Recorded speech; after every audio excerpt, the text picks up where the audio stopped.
Fala meus bitloucos, uma figa, eu sou Felipe Escudeiro, analista e investidor de Bitcoin e criptomoedas aqui do canal Bitnada. Hoje estou aqui em Orlando, na Flórida, e vou trazer algumas pílulas para vocês sobre o mercado cripto, né? Sobre os principais acontecimentos aí do mercado cripto. Hoje nós vamos falar especificamente de Donald Trump, eleição americana, e mais especificamente ainda quais foram as promessas que Donald Trump fez para o mercado cripto e o que ajudaram aí a elegê-lo, né? Vale lembrar, a gente vem falando isso bem antes de acontecer aí as eleições, bem antes dele ser eleito, que a criptomoeda poderia ser um fiel da balança para o próximo presidente americano. Donald Trump entendeu isso muito bem. Nós temos hoje cerca de 70 milhões declarados, tá, de investidores americanos que moram, residem ou nasceram nos Estados Unidos, que têm ou tiveram em algum momento Bitcoin ou criptomoedas. Donald Trump entendeu isso muito bem. Ele olha e fala o seguinte: peraí, nós temos 70 milhões de investidores cripto. É óbvio que a gente precisa ter alguma política, ter alguma coisa que atraia esses caras. Eu não vou dizer para você que essa foi o motivo do Donald Trump ser eleito, né? Eu não vou dizer isso para você, mas com certeza isso ajudou bastante. Durante a campanha, ele discursou em vários momentos sobre Bitcoin. O momento mais emblemático foi na Bitcoin Conference, né, que esse ano aconteceu em Nashville, nos Estados Unidos, lá para maio, junho desse ano, e ele traz muitas informações sobre o que ele iria fazer com os Estados Unidos em relação ao mercado cripto. E eu separei aqui hoje 5 promessas do Donald Trump, e a gente está aqui para enumerá-las, né? Ele fez mais promessas do que essa. Eu trouxe 5 aqui para vocês, e a gente vai, durante esse próximo mandato aí do Donald Trump, a gente vai ver se ele cumpriu ou não, ou se foram apenas promessas eleitoreiras. Antes de eu falar as 5, vale lembrar, turma, que enquanto presidente, Donald Trump, ele disse o seguinte, algumas vezes, tá? Não foi uma nem duas. Ele disse o seguinte: olha, o Bitcoin é uma fraude e o que vale mesmo é o dólar americano. Como presidente dos Estados Unidos, a maior potência econômica do mundo, não tinha nada muito diferente do que ele pudesse falar. Mas agora, na condição de não presidente, mas na condição de um cara que está disputando eleição, aí vale tudo, né? Então a gente vai enumerar aí, e você vai me ajudar a cobrá-lo, né? Você vai me ajudar a enumerar isso aí durante os próximos 4 anos de mandato do Trump. E se ele fizer isso, a gente vai, obviamente, falar: legal, você cumpriu suas promessas. Se ele não fizer, obviamente, a gente vai bater nisso, né? Nos próximos 4 anos, né? Então, primeira coisa que ele diz, primeira promessa de Donald Trump, olha só: demitir o presidente da SEC, Gary Gensler, logo no início do mandato. Então foi uma das primeiras coisas que ele falou e chocou o mercado. Ele disse o seguinte: olha, o presidente da SEC, o Gary Gensler, será demitido no primeiro dia de mandato. E aí a galera já ficou meio assim: meu Deus, o cara já tá botando na mesa, né? Vale lembrar que Gary Gensler, atual presidente da SEC, foi indicado por Joe Biden, né? Então presidente americano, né? Até então presidente americano. E ele faz uma caçada contra as criptomoedas, né? Então, muita gente vai dizer, eu já vi gente da indústria dizer: não, Gary Gensler ele foi pró-Bitcoin porque ele aceitou os ETFs, né? Então, os ETFs de Bitcoin e depois, posterior, de Ethereum foram colocados em jogo porque o Gary Gensler aceitou. Na realidade, a gente sabe que Gary Gensler não aceitou nada. A gente sabe que a BlackRock veio com muita força, muita pressão, e o Gary Gensler não teve muito o que fazer. É como se viesse uma carreta e o cara tentasse parar com a mão. Não tem como parar uma carreta com a mão. Você simplesmente deixa ela atropelar e ela vai descarrilhar, vai arregaçar tudo aqui, né? Então, basicamente, a BlackRock disse: olha, agora vamos aprovar o ETF de Bitcoin, e ele só seguiu o rito ali. Não tinha muito o que Gary Gensler fazer, não tem muito como peitar uma BlackRock, né, a principal gestora, né, mais de 10 trilhões sob gestão de ativos aí no mundo, né, 50% do PIB americano só em gestão na BlackRock. Não tinha muito o que fazer. Mas a SEC, né, com Gary Gensler na presidência, a SEC teve alguns probleminhas aí com o mercado cripto, principalmente empresas americanas. Vamos falar primeiro da Binance, né? A Binance, ela, o ano passado, 2023, ela foi praticamente expulsa, né? Foi escorraçada no mercado americano. Não só pela SEC, vale lembrar, pelo DOJ, pela CFTC, Comissão de Valores de Futuros de Commodities americanas. Enfim, o governo americano como um todo deu um chute na Binance. A SEC foi um desses players que deu esse chute na Binance, né? E tiveram outras empresas americanas que estão nesse momento sofrendo algum tipo de importuno aí através da SEC. Por exemplo, a XRP, a Ripple, né? A Ripple é uma empresa americana que presta serviço para americanos, que está sediada aqui nos Estados Unidos, e eles simplesmente estão sendo processados, se eu não me engano, desde 2021, Nós temos a MetaMask, através da Consensys, né, a empresa por trás da MetaMask, também foi investigada e está passando por processo na SEC por conta de staking de Ether, né? Stake de Ether. Outra empresa americana e listada em bolsa, talvez a mais importante empresa americana do mercado cripto, né? A Coinbase também está sofrendo alguns processos pela SEC por oferecer staking líquido de Ether. Ou seja, o Gary Gensler, né, através ali da SEC, ele simplesmente pegou tudo e qualquer tipo de produto que alguma empresa americana estivesse fazendo e simplesmente saiu dando aviso, saiu dando processo por aí, né? E o Donald Trump disse o seguinte, olha, nós vamos demitir o Gary Gensler. Uma das pessoas que está cotada, improvável, mas cotada para assumir a cadeira de Gary Gensler é a Hester Peirce, né? Que é conhecida aí como a Cryptomom, né? A mamãe cripto, que é a apoiadora do Bitcoin de longa data aí, e muita gente acha que ela pode ser uma possível futura presidente da SEC agora com o Donald Trump eleito. Vamos ficar ligados, vamos ver o que acontece. Bom, essa foi a primeira promessa, né, que ele vai demitir o Gary Gensler. Vale lembrar que durante a campanha, quando o Joe Biden ainda era o candidato, né, não a Kamala, né, ele começou a dar uma queda nas pesquisas, o próprio Gary Gensler disse, não, eu vou sair da SEC, eu vou pendurar a chuteira e tal, não sei o quê. Já prevendo aí uma possível demissão e, obviamente, deixar no currículo uma demissão de um cargo tão importante como a SEC não é legal. Então ele mesmo, eu acho que no momento ali de posse do Donald Trump, ele vai, alguns dias antes, ele vai pedir demissão. Vamos ver o que acontece, tá?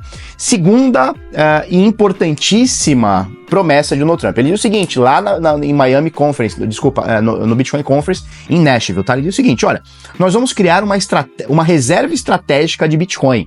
E isso aqui é muito importante porque não é só... vamos tratar como promessa, tá? Não como ele vai cumprir.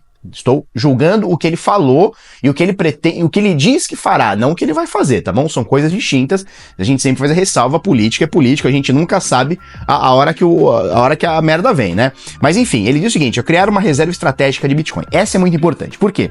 Porque significa que o governo americano vai manter os Bitcoins que confiscou até agora, são cerca de 200 mil Bitcoins até agora, e vai adquirir ainda mais. Então, segundo a ideia dele, é o seguinte, olha, eles querem ter uma reserva de, nos próximos 5 anos, um acúmulo de mais de 1 milhão de Bitcoins. Eles querem comprar 200 mil Bitcoins todos os anos, e em 5 anos, tá? Em 5 anos, eles pretendem ter mais de 1 milhão de Bitcoins.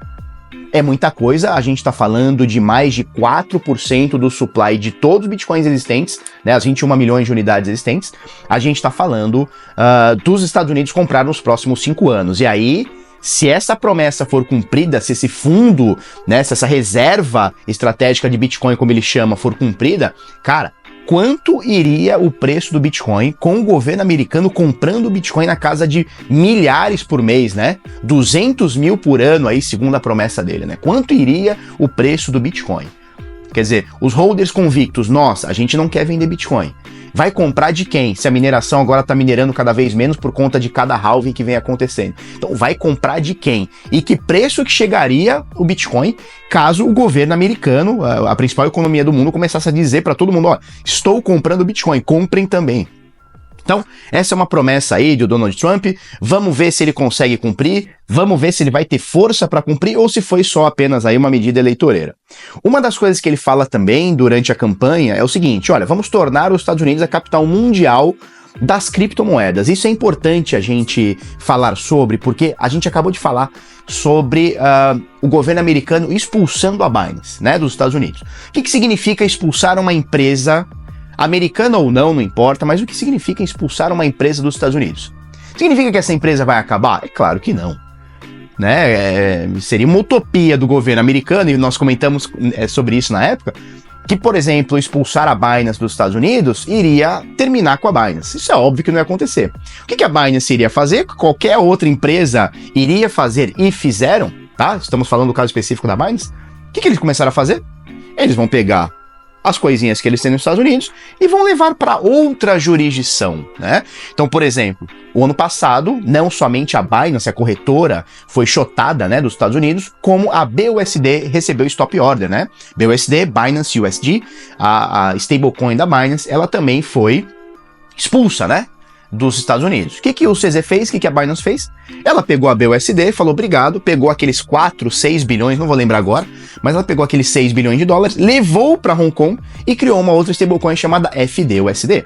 Ou seja, na prática, o que foi feito? Pegou-se 4, 6 bilhões de um lugar, que estava nos Estados Unidos, jogou para um outro país e criou-se uma nova stablecoin a partir daí. A própria Binance não deixa de existir porque foi expulsa dos Estados Unidos. Não, eles simplesmente pegam aquele CNPJ, digamos assim, encerram aqui, porque são proibidos, né? São impossibilitados, e vão abrir esse CNPJ em outras jurisdições. E essas outras jurisdições vêm de braços abertos. Porque você imagina, Hong Kong chega pro CZ e fala assim, CZ, você tem esses 6 bilhões aí, traz pra cá que aqui nós vamos ter uma stablecoin que a gente não vai te encher o saco pra tu poder trabalhar. E é tudo que o mercado cripto quer, ou seja, se você tiver algumas jurisdições proibitivas, como o governo americano fez muito o ano passado e no decorrer dos últimos 2, 3 anos, principalmente com a SEC, tá? Se você tiver uma legislação proibitiva, o que vai acontecer? Essas empresas, essas pessoas, esse capital intelectual e financeiro vai sair daquele lugar, por exemplo, os Estados Unidos, e vai para outros lugares, e a gente vai ver isso acontecendo muito, a não ser que Donald Trump cumpra essa promessa, né? Essa promessa que ele diz o seguinte, olha, nós vamos tornar os Estados Unidos a capital mundial das criptomoedas. E aí a gente pode até comentar sobre uma possível aí, acontecendo nesse momento, uma possível guerra fria em relação a cripto. Porque o governo americano tá batendo em cima das empresas de criptomoedas, citei aqui algumas, XRP, não falamos de Tether, mas também tá batendo bastante em cima de Tether, Coinbase, Consensys através da MetaMask, a própria Binance, né, que não é nativamente americana, mas teve ali sua sede por muitos anos nos Estados Unidos, e o Donald Trump diz o seguinte, olha, nós vamos tornar os Estados Unidos uma capital mundial das criptomoedas, e a gente não tem que pegar esse capital intelectual e financeiro e jogar para outros países. Bom, essa aqui é a terceira, foi a terceira promessa. Vamos para uma importantíssima, tá? Que é a quarta promessa, que eu elenquei aqui como uma quarta promessa. Talvez seja a principal delas, porque isso pode atrair muito riquinho, digamos assim, tá? Muitos riquinhos que têm Bitcoin, têm criptomoedas e queiram mudar para os Estados Unidos. Olha só. O Donald Trump diz o seguinte, eliminar o imposto sobre ganhos de capital para Bitcoin. Essa é uma promessa importante, porque basicamente ele está dizendo o seguinte, olha, se você comprou Bitcoin hoje a 70 mil dólares, vamos chutar qualquer valor, você comprou aqui a 70 mil dólares. Se daqui a 1 ano, 2 anos, 3 anos, enquanto ele for para 140, ou seja, dobrar de valor e você vender, basicamente você não tem custo nenhum de impostos. Você não tem que apurar nada. Por quê? Porque você teve um lucro sobre esse ganho de capital. E segundo o Donald Trump, isso será isentado. Tá? Palavras dele, não minha. Então, cara, como é que funciona hoje? Funciona, por exemplo, você pega lá no Brasil, né? Estou aqui na Flórida. Como é que funciona hoje? Você vai comprar hoje o Bitcoin a 70 mil dólares, vamos chutar valores aqui, e vai vender a 150. Você vai pegar esse lucro, que foi esses 80 mil dólares, 70 mil dólares, vamos falar 140, você comprou a 70, vendeu a 140, você teve 70 mil dólares de lucro. O que você vai fazer? Você vai pegar esses 70 mil dólares e vai pagar um imposto para o Estado em cima desse lucro, ou seja, este ganho de capital. O que o Donald Trump está querendo fazer é o seguinte, não vai ter, ou seja, eles querem tratar o Bitcoin como uma moeda. E não existe ganho de capital sobre moeda. El Salvador já veio com essa inovação, né? El Salvador, quando ele aceita Bitcoin como moeda de curso legal, ele diz o seguinte, olha, se você tem dinheiro aí fora aqui de El Salvador e vier para El Salvador, aqui não tem lucro sobre ganho. Você não apura esse lucro. Por quê? Porque é dinheiro. Um Bitcoin vale um Bitcoin, um Satoshi vale um Satoshi. Não existe isso de um Satoshi você comprou a 70, hoje vale 140, então você tem que apurar o lucro na hora de fazer uma transação, uma venda. Não existe. Então, Donald Trump não só está querendo mostrar para o investidor americano que ele pode comprar tranquilamente o Bitcoin sem risco de ser taxado, como ele quer pegar riquinhos de outros países e trazer para os Estados Unidos. Ó, vem pegar o seu domicílio fiscal, traz para cá. Por quê? Porque aqui não vai ter ganho de capital. Você não vai precisar pagar sobre o seu lucro. Isso é interessante. Vamos ficar muito atento, porque para mim essa talvez seja a principal promessa dele, né? E uma importantíssima também, pra gente finalizar esse top 5 aqui, são mais promessas, se vocês quiserem, comenta aí, eu trago mais promessas, eu consigo elencar aqui 10 promessas que o Donald Trump fez durante a campanha, tá? Mas comenta aqui, se você quiser, aproveita, já se inscreve aí no canal, já dá aquele like e tudo mais, tá? Se você não é inscrito, se inscreve, a gente faz live todos os dias, exceto agora que eu estou de férias, volto aí finalzinho de novembro, pra casa, né? Mas é isso aí. Vamos para a quinta e última promessa que eu elenquei aqui, que é o seguinte: rejeitar as moedas digitais de bancos centrais, CBDCs, né? Central Bank Digital Currency, né? A sigla aí para moedas digitais de Banco Central. Bom, basicamente o Donald Trump diz o seguinte: olha, eu eleito, e agora ele está, não teremos uma moeda digital de Banco Central vinda dos Estados Unidos. Isso é importantíssimo, tá? No Brasil fala-se muito, né, do Drex, né, o Pix, e aí agora o Drex, né? Muita gente fala sobre controle, nós falamos aqui muito, né, sobre controle social, sobre o Estado ter validade do dinheiro, o Estado poder aceitar com quem você pode ou não transacionar. É um negócio meio estranho, meio nebuloso, muita gente diz que não, eu tenho certeza que sim, é uma aplicação de controle social, tá? Que de quebra tem transações ali baratas ou instantâneas, ou de graça, ou quase isso, né? Enfim, e o Donald Trump olha e fala o seguinte: olha, nós não teremos, eu como presidente, nós não teremos uma moeda digital de Banco Central. Vamos ficar atento, tem muita água para rolar, ele acabou de ser eleito, são 4 anos de presidência, muita coisa acontece em 4 anos, mas a lição que a gente tira é: o mercado cripto olha com bons olhos, no geral, tá? No geral, o mercado cripto olha com bons olhos Donald Trump como presidente dos Estados Unidos, tá? Faço a ressalva que eu fiz no início do vídeo. Não adianta a gente simplesmente ficar olhando para promessas e achar que político vai cumprir. Ele, enquanto presidente, ele já disse que o dólar era o principal dinheiro do mundo, e não é mentira, é uma verdade, e o Bitcoin era uma fraude. Então, eu não sei se rola uma mudança de opinião ou se é simplesmente uma promessa eleitoreira, e vamos ver se ele cumpre aí nesses próximos 4 anos. Bom, se você curtiu esse vídeo, aproveita, se inscreve aí no canal, curte, comenta, compartilha, faz a porra toda aí. Se você quiser mais tema, sugere aqui, vou trazer algumas pílulas dessa. Muito obrigado, até a próxima e tchau, tchau.